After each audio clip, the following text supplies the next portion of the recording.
Guys India में 10,244 से भी ज्यादा फिनटेक स्टार्टअप रजिस्टर्ड हैं। पिछले 10 साल में फिनटेक स्पेस में $31 बिलियन से ज्यादा का निवेश हुआ है। हमारे फिनटेक स्टार्टअप्स में 500% वृद्धि हुई है। Real-time payments platform UPI scaled fresh highs in 2025, posting record transactions both in volume and value. According to NPCI data, UPI processed 228 billion transactions worth 300 trillion rupees or $3 trillion during the year. The industry itself is expected to triple in value and it could go over $2 trillion by the year 2030. At least that is the projection. और 70 से भी ज़्यादा UPI payment service providers हैं, जैसे कि Paytm, Google Pay, PhonePe, Navi UPI, super dot money, Kotak 811, Freecharge, CRED and वगैरह वगैरह। ₹30 received on phone pay. देवियों सज्जनों, बहुत बहुत धन्यवाद आपका। बम्बू गाड़ा गाड़ करके उसमें जैसे झंडा हम लोग फहराते हैं, होस्ट करते हैं, उसी तरह हमने उसमें वाईफाई डिवाइस या फिर मोबाइल ऊपर लगा करके और नीचे बैठ करके हमने नेट चलाने लगा। These QR codes are synonymous with the UPI revolution in India. All one has to do is scan, type in the amount and make the payment. Within seconds, it's done. अब India में 70 से भी ज़्यादा UPI applications है। ये interesting बात नहीं है। इंटरेस्टिंग बात पता है क्या है? इंटरेस्टिंग बात ये है कि फ़ोन पे ने अकेला ओवरऑल यूपीआई मार्केट का 48% ले रखा है। मतलब एक तरफ फ़ोन पे अकेला और दूसरी तरफ 65-70 यूपीआई कंपनीज अकेली। बट ये आखिर पॉसिबल हुआ कैसे इतने बड़े मार्केट में, जहाँ सारे फिनटेक कंपनीज के पास सब कुछ है, जैसे पेटीएम, नवी, व्हाट्सएप पे, गवर्नमेंट बैंक भीम, क्रेड, इतनी बड़ी बड़ी कंपनीज है जिसके पास वर्ल्ड क्लास स्टाफ्स है, वर्ल्ड क्लास डाटा है, वर्ल्ड क्लास इन्वेस्टर्स हैं, सब कुछ वर्ल्ड क्लास है। बट फिर भी ये फोन पे को बीट क्यों नहीं कर पा रहे? और फोन पे अकेला ओवरऑल यूपीआई मार्केट को बस डोमिनेट नहीं, डिक्टेट कर रहा है। मतलब आज के टाइम पर फोन पे डिसाइड करता है कि यूपीआई मार्केट किस तरफ जाएगी, कैसे जाएगी। तो गाइज आज की वीडियो में हम समझने वाले हैं कि फोन पे ऐसा क्या डिफरेंट कर रहा है, ऐसा क्या कर रहा है जो दूसरी कंपनी सोच तक नहीं पा रही, and on the other side phone पे बहुत अच्छे से एग्जीक्यूट कर रहा है।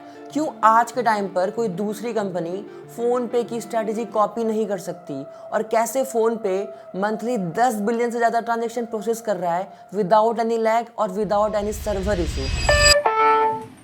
2,370 रुपए की धनराशि फोन पे पर प्राप्त हो गई है। देवियों सज्जनों, बहुत बहुत धन्यवाद आपका। गाइस 2016 में फोन पे के लॉन्च होते ही फ्लिपकार्ट ने उसे एक्वायर कर लिया था, और कुछ समय बाद वालमार्ट ने फोन पे के अंदर मेजोरिटी स्टेक्स ले लिए थे। अब देखो वालमार्ट ना वर्ल्ड की सबसे बड़ी रिटेलर है और इसका करंट मार्केट कैप $900 बिलियन है। मतलब 3 अंबानी और 2 अडानी को अकेला वालमार्ट खा सकता है। वैसे गाइस वालमार्ट और फ्लिपकार्ट ने फोन पे की इनिशियली बहुत ज़्यादा हेल्प करी as in terms of business, marketing and funding. Like guys जैसे ही फोन पे लॉन्च हुआ था 2016 में, फ्लिपकार्ट ने उसे अपने पेमेंट पेज में इंटीग्रेट कर दिया।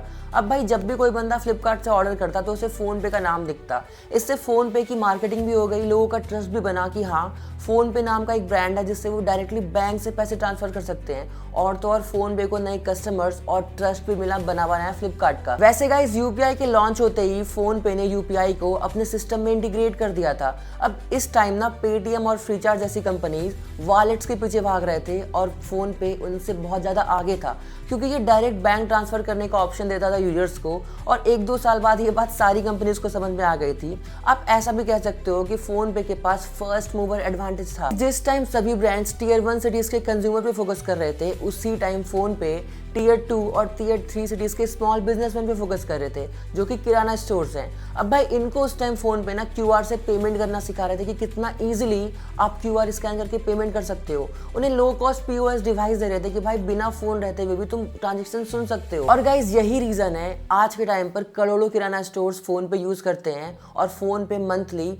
10 बिलियन से ज्यादा ट्रांजेक्शन प्रोसेस करता है। और मैं आपको एक बात बता दूं, फोन पे आज के टाइम पर 1 ट्रिलियन से ज्यादा ट्रांजेक्शन कर चुका है, और भाई दूसरी ब्रांड्स इसके आस पास भी नहीं है। लिटरली गाइज 50% मार्केट शेयर एक ब्रांड लेके जा रहा है जो कि डोमिनेट कर रहा है और ये मोनोपोली बिजनेस है। अब भाई कुछ लोग ये भी कहते हैं कि भाई ये डुओपोली है क्योंकि भाई गूगल पे के पास 32% मार्केट शेयर है और फ़ोन पे के पास 48। बट गाइज मुझे ऐसा नहीं लगता क्योंकि फ़ोन पे बहुत ही ज़्यादा अहेड है इससे, मतलब 16% का डिफरेंस आ रहा है। आज से 2-3 साल पहले ना आपने एक चीज़ नोटिस करी होगी कि दूसरे ब्रांड्स के यूपीआई ट्रांजेक्शन शाम के टाइम में या रात के टाइम पे फेल हो जाया करते थे, बट वहीं पर फ़ोन पे का ये रेशियो क्लोज टू 0 था और इसलिए ये इतनी ज़्यादा किराना स्टोर्स और इतने ज़्यादा कंज्यूमर्स के ट्रस्ट जीत पाए। और यही रीज़न है फ़ोन पे के आज मंथली 10 बिलियन से ज़्यादा ट्रांजेक्शन होते हैं और अब तक उसने 1 ट्रिलियन से ज़्यादा ट्रांजेक्शन प्रोसेस कर दिए हैं। और तो और आपने एक और चीज़ देखा होगा कि भाई फ़ोन पे का जो यूआई है ना, यूज़र इंटरफेस बहुत ज़्यादा सिंपल है, मतलब इसमें कुछ आलतू फालतू चीज़ें ही नहीं है। बट अगर आप क्रेड को देखते हो, नवी को देखते हो, पेटीएम को देखते हो तो भाई इनका जो यूआई है बहुत फालतू चीज़ें भरे हुए हैं। But on the other side phone पे का यूआई बहुत ज़्यादा सिंपल है कि एक टियर 2 और टियर 3 का बंदा जो ज़्यादा पढ़ा लिखा नहीं है वो भी समझ सकता है। और वहीं पर फ़ोन पे ना मल्टीपल रीजनल लैंग्वेज का भी ऑप्शन देता है, मतलब अगर आपको बस तमिल आती है तो भाई आप फ़ोन पे को ना तमिल पे सेट कर सकते हो, आप इंग्लिश पे सेट कर सकते हो, आप हिंदी पे सेट कर सकते हो, आप मलयालम पर शिफ्ट हो सकते हो। तो भाई ऐसी चीज़ ना फ़ोन पे नहीं बस दिया था और उस टाइम तक किसी ने नहीं दिया था। हालांकि बाद में सभी ब्रांड्स ने कॉपी कर ली थी, बट स्टिल फ़ोन पे हमेशा टाइम से आगे चल रहा था, हमेशा कंज्यूमर्स को प्रायोरिटाइज कर रहा था। कंज्यूमर्स की कन्वीनियंस ही फ़ोन पे की कन्वीनियंस थी और इसी रीज़न से आज के टाइम पर फ़ोन पे इतनी बड़ी कंपनी है। और तो और फ़ोन पे भी ना सभी जगह एक्सपेंड कर चुकी है। जैसे फ़ोन पे से आप इंश्योरेंस ले सकते हो, एको इंश्योरेंस के साथ इन्होंने टाई अप कर लिया था। और हाँ, ये बात मैं फिर से बोलना चाहूँगा कि अगर कोई गाँव का बंदा या विलेज का बंदा है और वो पढ़ा लिखा नहीं है तो भाई वो भी फ़ोन पे ईजिली समझ सकता है। बट दूसरे ऐप में ना बहुत ज़्यादा मुश्किलें आती हैं। आप ऐसा कह सकते हो कि फ़ोन पे का जो यूआई है ना एप्पल के जैसा है और दूसरे ब्रांड्स का यूआई गूगल के एंड्रॉइड जैसा है। वैसे आपको क्या लगता है, फ़ोन पे का यूआई सच में अच्छा है या फिर किसी और ऐप का यूआई अच्छा है? कमेंट करके जरूर बताना। दैट्स ऑल गाइज, आज के लिए इतना ही। आई होप आपको वीडियो पसंद आई होगी। अगर वीडियो पसंद आती है तो वीडियो को लाइक करना, चैनल को सब्सक्राइब नहीं किया तो भाई फट से कर लो, क्योंकि आपका एक सब्सक्राइब ना भाई हमें बहुत ज़्यादा मोटिवेट करता है और ये आपके लिए डेफिनेटली फ्री है।